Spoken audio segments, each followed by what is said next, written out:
Good afternoon. Thank you for joining us all today.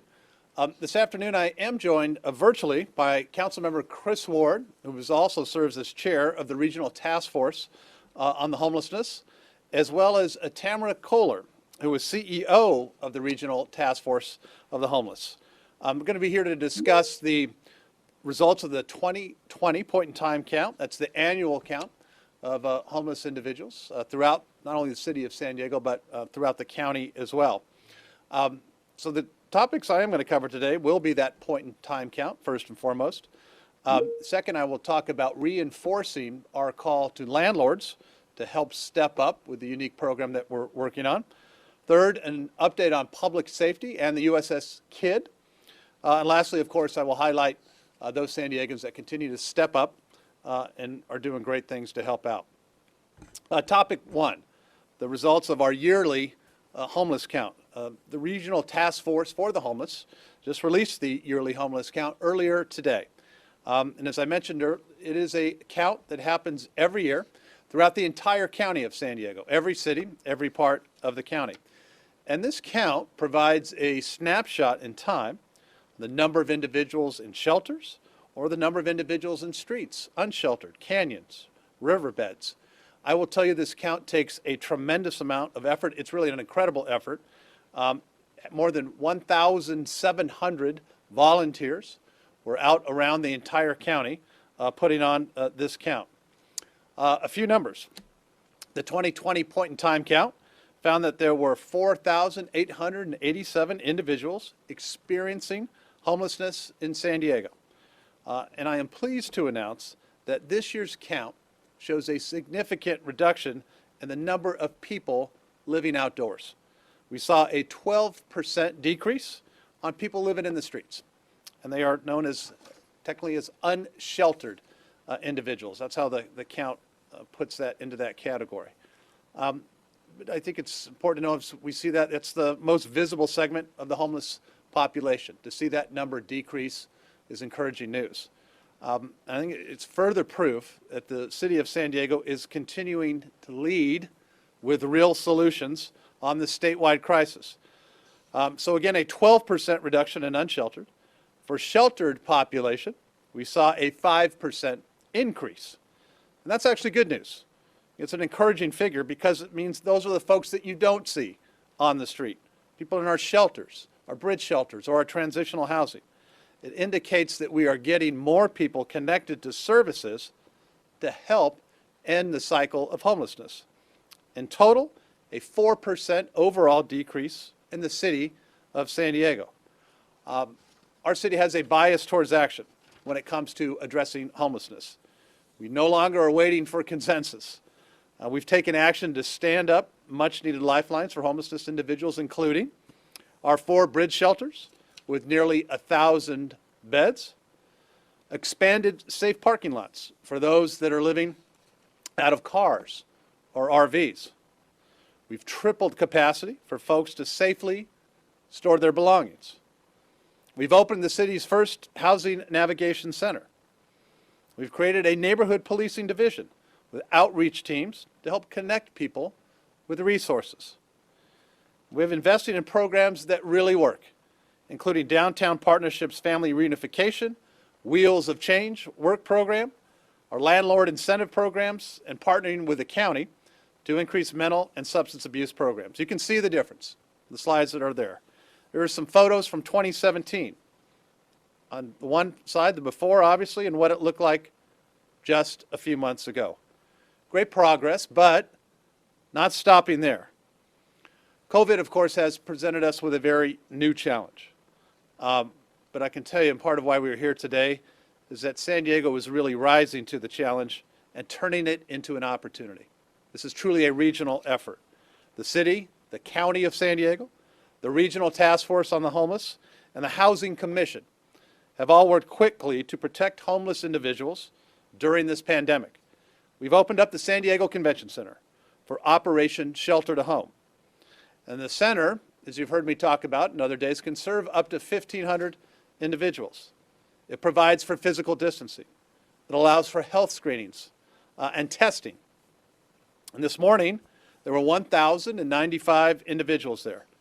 Our homeless outreach teams have connected with more than 500 folks that were on the streets and brought them into the convention center since it began welcoming our unsheltered persons. Those were people who in January were out on the street, but are now in the convention center getting the help in a clean and sanitary place. The silver lining in this is that we all have an entire team of housing specialists that are now at the convention center, including city staff, working to determine the individual client's needs, to gather all of the necessary documents. There's always a lot of that needs to happen.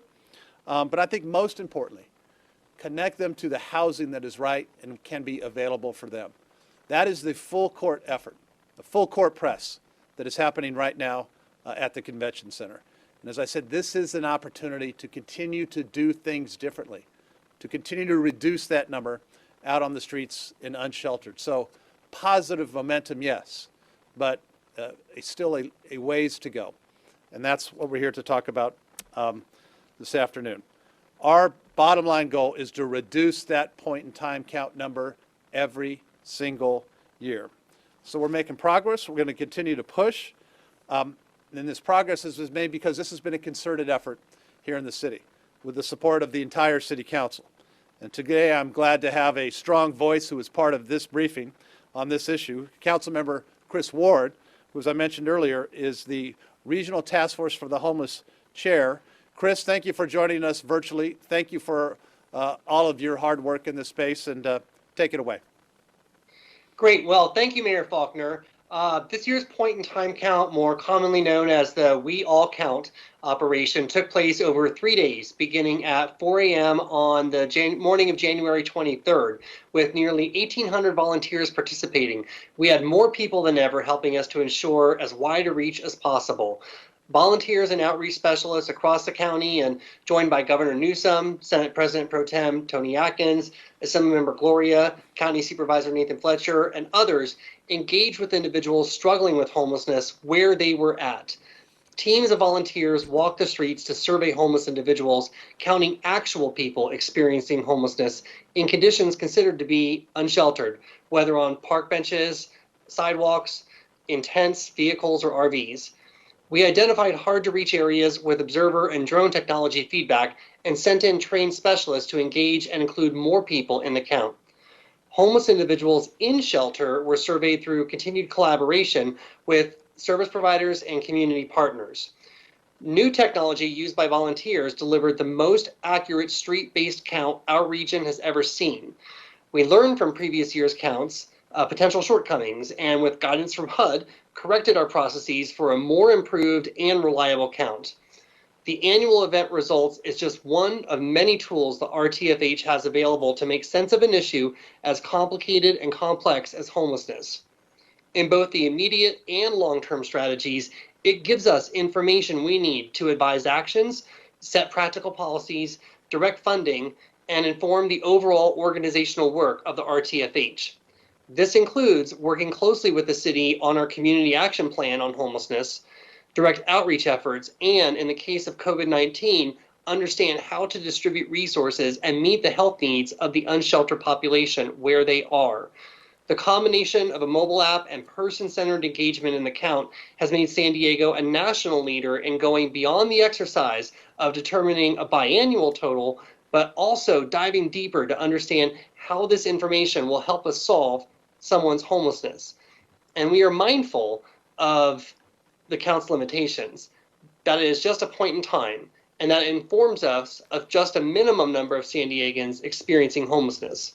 And while the count methodology continues to be improved, we again are counting fewer unsheltered individuals for the third year in a row. But we still have a large community challenge to address thousands of struggling people trying to match to housing and remain committed to programs that work. And while we continue to look for new housing solutions to meet that challenge. While the most common factor of complicating homelessness is economic, we are aware of the days that we are living through together right now.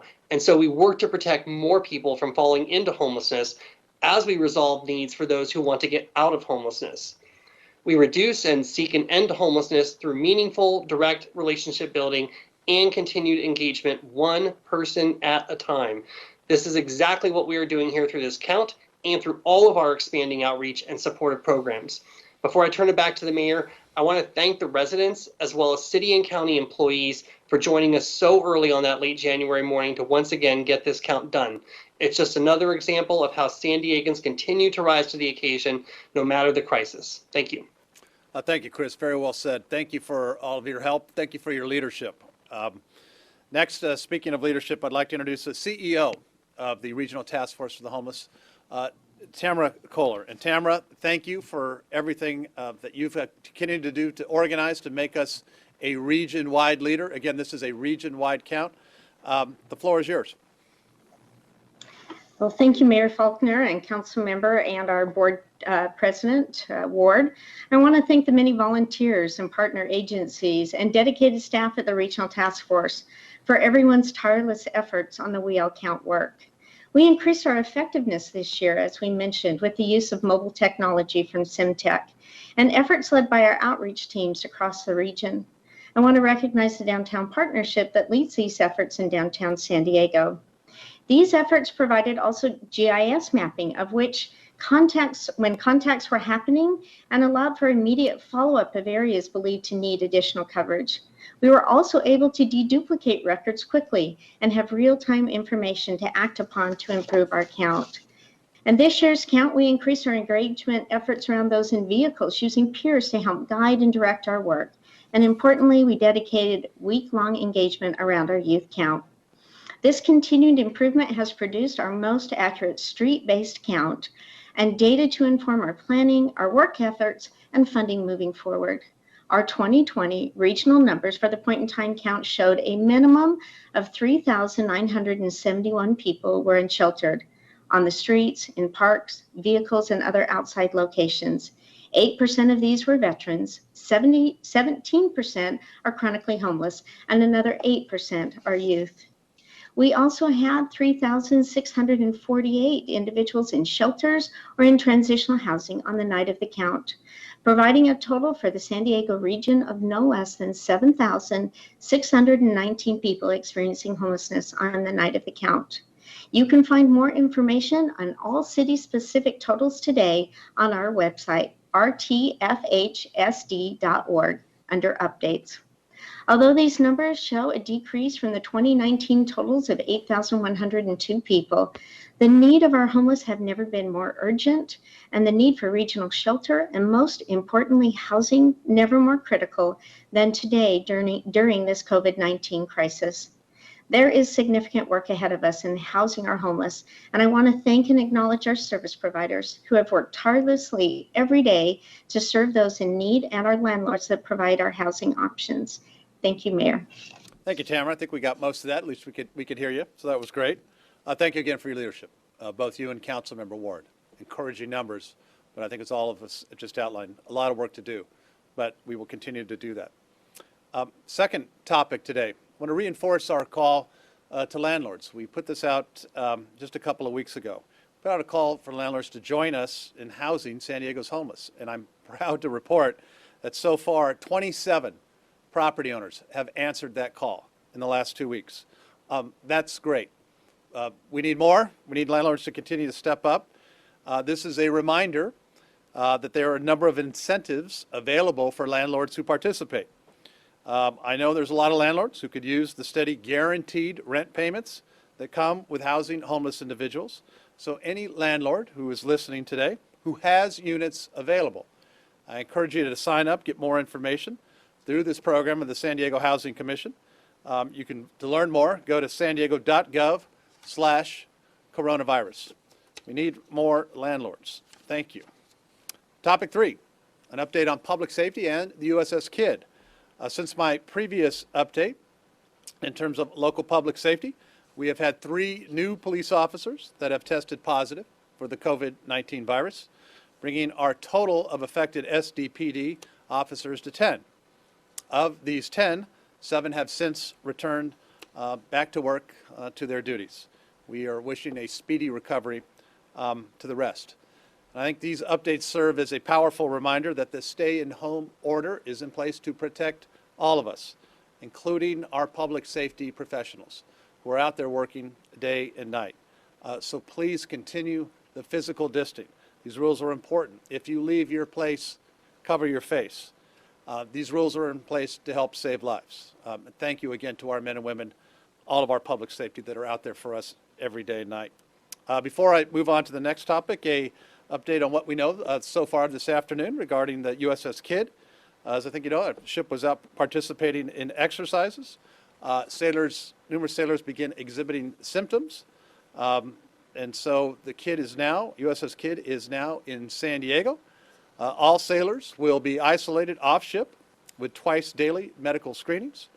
Crew members who tested negative will enter quarantine for a period of observation, and they will receive daily visits from our military doctors to monitor symptoms.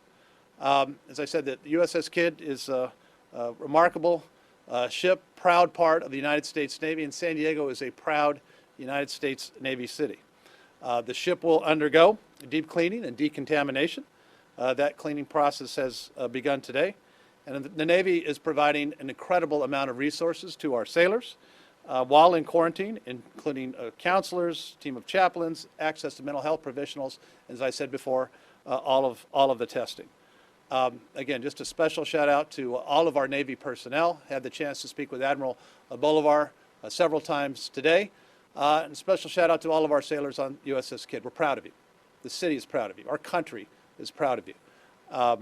Anything that any of our sailors need is going to be provided for them in the city of San Diego. And our Navy personnel, our Navy medical doctors did a remarkable job all day today, and that will continue.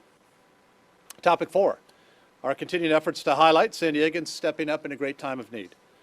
For today's story, I'd like to share a brief story of one local bakery that wanted to bring smiles to people's faces.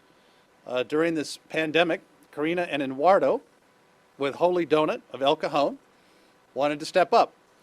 That's when Karina's dad mentioned that the couple could supply sweet treats to those who are working on the front lines to keep us safe, and as well as lonely seniors who maybe would like a little cheer as well.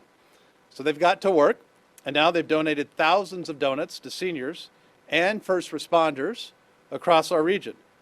And last week, they made a special trip to deliver 500 individually packaged donuts to brighten the day of those that are staying at the San Diego Convention Center. One more story, San Diego steps up. What's happening at the Convention Center? And this one is about our city employees who are stepping up to make a difference. Erica, who was one of our Park and Rec employees, has been reassigned to the Convention Center. She noticed a deaf client struggling to communicate his concerns with the staff there. Erica immediately set up a video chat with her sister, Alexandra, who also happens to be a Park and Rec employee. Why? Because Alexandra knows American Sign Language. And thanks to their quick thinking, the man was able to get his questions answered, which provided him clarity, not to mention peace of mind. I want to thank all San Diegans, like Karina, Eduardo, Erica, and Alexandra, who are stepping up in incredible ways to lend people an extra helping hand. Thank you. So if you see a San Diegan stepping up, share it with us with the hashtag San Diego Steps Up. I appreciate everybody's continued effort on working through this together as one city. With that, I'm happy to take any questions from members of the media. And the first question today comes from Kasia Gorczyk with Fox 5. Hello, Kasia. Hello, Mayor. How are you? I'm doing well, thank you. All right, thank you. Glad you can hear me. So I just wanted to kind of circle back to yesterday with the phase 1 slow reopening of our beaches. During your guys' afternoon press conference, Chief Gartland had mentioned that overall there was pretty good compliance, but the boardwalks had been a big issue. And when we were personally out there in the afternoon and early evening, it was clear the boardwalks were a big problem spot, even though there were repeated kind of PA announcements from lifeguards that the boardwalks were closed. It seemed people were kind of disregarding that. So are there any plans for perhaps stricter enforcement, moving away from that educational approach? And second question, if we don't see improvement, is there a possibility the city could potentially pull back on some of these freedoms at the beach. Yeah, no, thank you, Kasha. We did see a great compliance yesterday. There were a few hot spots, and you mentioned one yesterday, particularly in the evening hours of the boardwalk. Lifeguards addressed that. Our police department addressed that. I predict you will not see that happen again today and over the next several days. A part of it was the first day, and there was a lot of education, a lot of pent-up excitement. But so the lifeguards are out there. They're doing a remarkable job. I want to thank San Diegans for their compliance. You've seen other places that didn't go so well in terms of beaches. This phase one is important to answer the second part of your question, to make sure that it's done right, to make sure that we adhere to all of those rules so we can go to phase two. So really strong compliance. There were a few areas that needed some extra attention. Those have been addressed. But as I said, overall, the spirit of San Diegans who got it, they didn't know it and they got educated. They say, hey, okay, I'm going to do the right thing. That's what we need. We need to have that 6-foot distancing on the beach. As a reminder, boardwalks and piers are closed during phase one. And as I said, I talked to Chief Gartland and Chief Nislight several times today. The compliance outside this afternoon and this morning has been very, very good. Thank you, San Diego, for doing the right thing. Next Thank you. And the next question comes from Lisa Halverstadt with the Voice of San Diego. Hello, Lisa. Hello, Mayor. Per usual, I have multiple questions. So to start, I guess I'm wondering how the point-in-time count has helped to inform the COVID-19 response. I also wanted to ask about the state of testing at the convention center. I just did some quick math while you were talking about the number of individuals there, and it sounds like 565 people staying there still need tests. So my question would be, what is the timeline for that testing? And also, now that there have been 2 positives, will there be retesting at the convention center? And will the city be coordinating with both Father Joe's and Family Health Centers to do all that going forward? Yes, several questions, but I think I've remembered all of them. And yes, everyone will be tested in the convention center. And again, that's testing which started over a week and a half ago with the Alpha Project, with VBSD, with Father Joe's Villages. Again, thank you to the Lucky Duck Foundation for their support, their dollars, the equipment that's happening, and our county public health nurses that are a big part of that. Yes, as you mentioned, 2 individuals that were asymptomatic did test positive. Those individuals are now in county quarantine motels. That's why we're testing. Because anybody with symptoms, of course, is not there. They would have already been removed. And so that testing will continue. It's not only all of the folks that are there in terms of the clients, but all the staff that is helping out as well. So everyone will continue to be tested. That testing is mandatory. And so we will continue to cycle through all of that. And it's incredibly important because our goal, our very strict goal, is to have that be a safe, healthy environment. And I think to answer the first part of your question, that's why our outreach teams have been really successful, particularly over the last 2 weeks, of folks that in the past have been very resistant to coming into a shelter opportunity are doing that now because of the COVID crisis. And so as those numbers continue to increase at the convention center, that's a good thing because we want people off the street. We want to connect them with services. We want to connect them with housing. We want them to get stable. All of those services are there. And so part of the point in time count, and we have seen the continued progress over the last 2 years, that's the exact types of folks that we need to say there's more progress for you. And so the last part, I would just answer your question, why this is so important is we need extra capacity. That's why the call to landlords, that's why the work that the Housing Commission is doing in terms of looking at hotels that can be brought into the stock. It's one goal. How do we get people into a healthy environment? How do we get them matched to services? How do we get them matched into that apartment of their own that allows them to get back on their feet with all the dignity and everything else that's associated with that? So we have a lot of great people that are down at the convention center working every single day. This is the most unique thing in this space that we have ever done as a city and as a county for all of the right reasons. And the positive results that we are seeing thus far gives me a lot of hope that we're going to continue this momentum, as I said, with one goal: decrease the numbers of folks out on the street. Let's get them matched up.